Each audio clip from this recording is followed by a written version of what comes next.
Assalamualaikum warahmatullahi wabarakatuh. Perkenalkan, kami dari kelompok 1. Saya sendiri Muhammad Rizky Ramadan dengan NIM 2530106041. Saya Quratul Aini dengan NIM 2530106027. Saya Dahamahanul Aini dengan NIM 2530106016. Nah, di sini kami akan menjelaskan mengenai sintesis protein, transkripsi, dan translasi dengan menggunakan alat peraga yang sudah kami buat.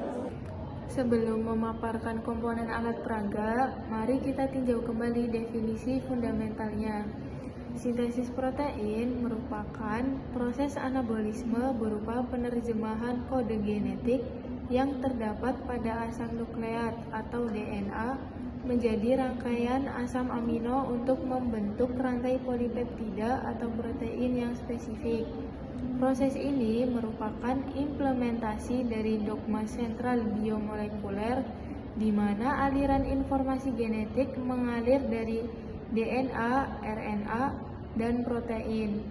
Mekanisme ini dibagi menjadi dua tahapan bertahap, yaitu transkripsi dan translasi.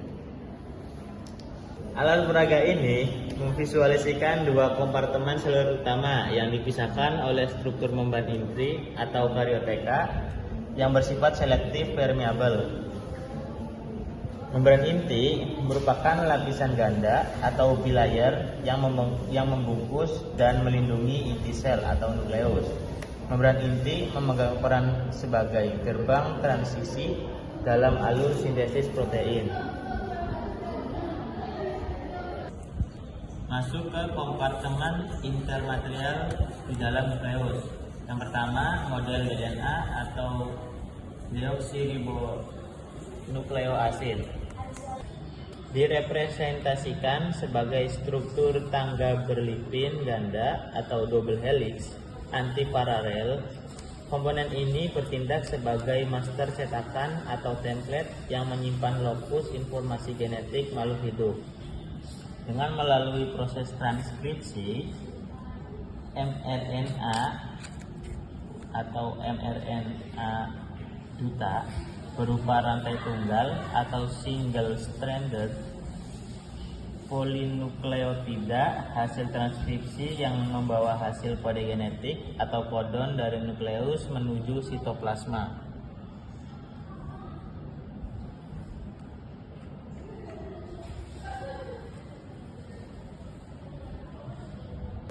Masuk ke kompartemen ekstramaterial di dalam sitoplasma atau translasi. Dari mRNA menuju ke ribosom atau aparatus translasi, yaitu organel non-membran yang berfungsi sebagai tempat terjadinya translasi. Terdiri dari dua unit fungsional, subunit besar atau situs katalik pembentukan ikatan peptida dan subunit kecil atau situs pengikatan mRNA. Selanjutnya yaitu tRNA atau transfer RNA.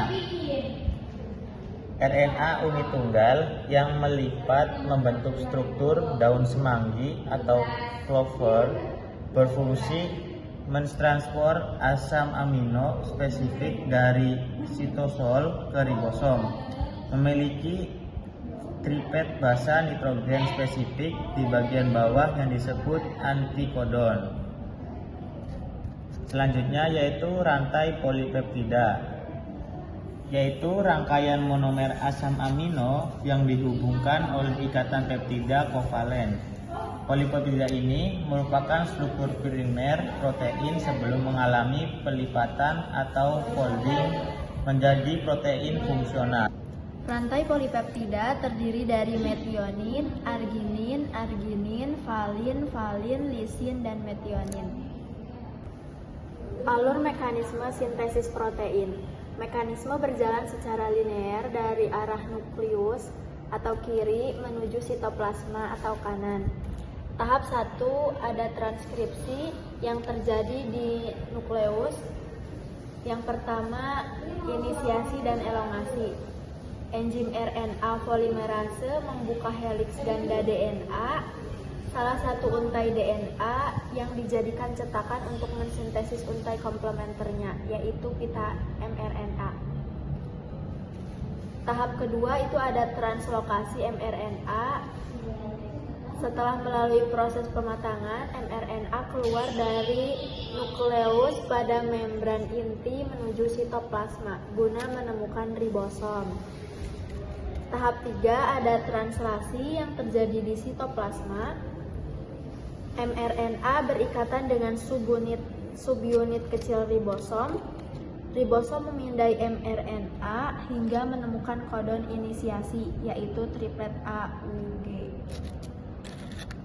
Langkah yang keempat, ribosom memindai mRNA hingga menemukan kodon inisiasi, yaitu triplet AUG.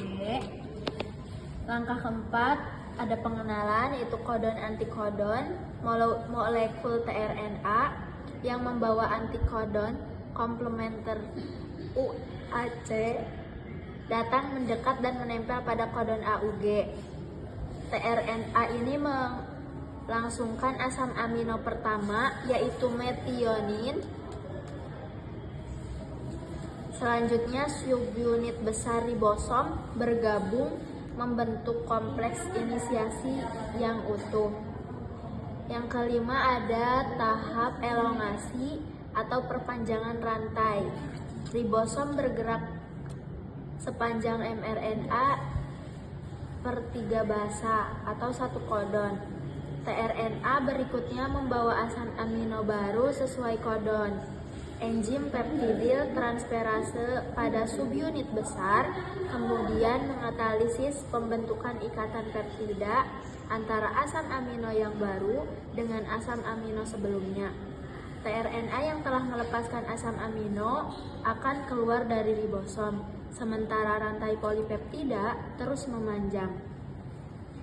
Langkah yang keenam itu ada terminasi translasi. Elongasi berhenti ketika ribosom mencapai salah satu kodon terminasi, yaitu UAA, UAG, atau UGA. Kodon stop tidak berikatan dengan tRNA, melainkan dengan protein faktor pelepasan. Dan hasil akhirnya, kompleks translasi terdisosiasi, mRNA terlepas dan rantai polipeptida dibebaskan ke sitosol untuk mengalami modifikasi pasca translasi menjadi protein fungsional. Baik, sekian video singkat dari kami. Kurang lebihnya mohon maaf. Wassalamualaikum warahmatullahi wabarakatuh.